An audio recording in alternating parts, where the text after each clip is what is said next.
That Cape Town, in terms of tech, is probably the capital for Africa in terms of the tech ecosystem.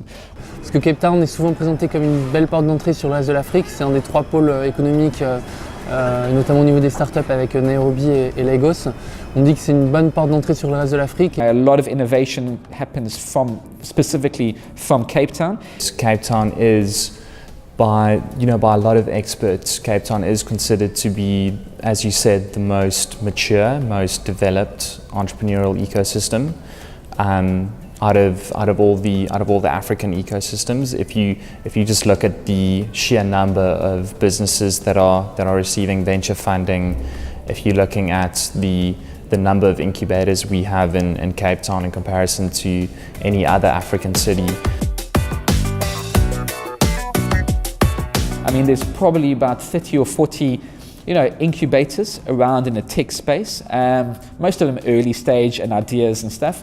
But there's a collaboration where we work together for the greater benefit of City of Cape Town. We're currently looking at our expansion we're going to Namibia, Nigeria, and Kenya. And we're very early stages in those countries, but there's huge impact that you can make in starting up here, gaining some momentum, and then spreading into Africa. Cape Town's a beautiful city. The lifestyle is very European, majority English speaking. You've got access to incredible talent, particularly technology and software development talent, at a fraction of the cost.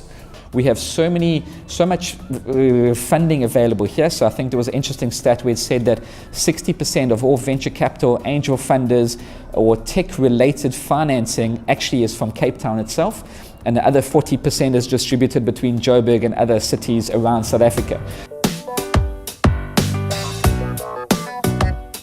Il y a plusieurs universités qui sont très bonnes, University of Cape Town, University of Stellenbosch, des super universités sur le continent. Et il y a de plus en plus de formations en data science, en machine learning, etc.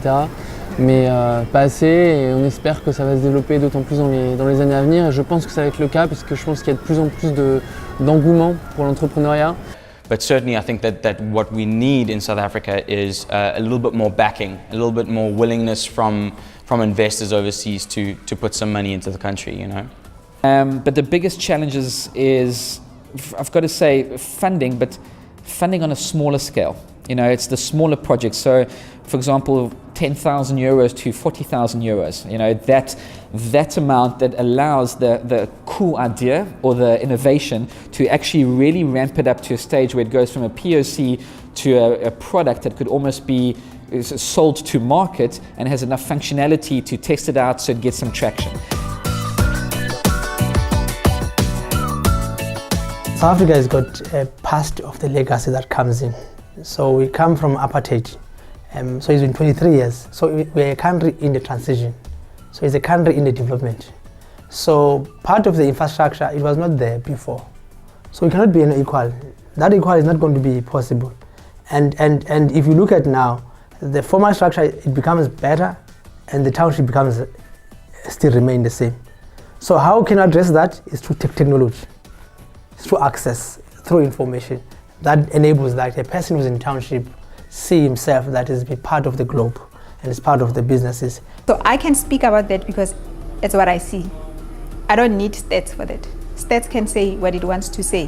What I see every day when I walk into an incubator, when I walk into a fintech space, in this space where you are sitting is a fintech space.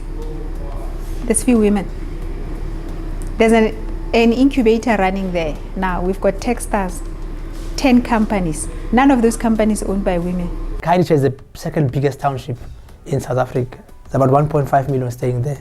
So it's a huge market that is sitting untapped. And the only way that we can untap it is through, through technologies to access those kind of people. So, you find many townships like Khayelitsha, like Soweto, Mlazi, Mdantsane, which has huge numbers. So the growth of our country resides in the township more than the formal areas. So if you want to come in, you start something, it's where the numbers are.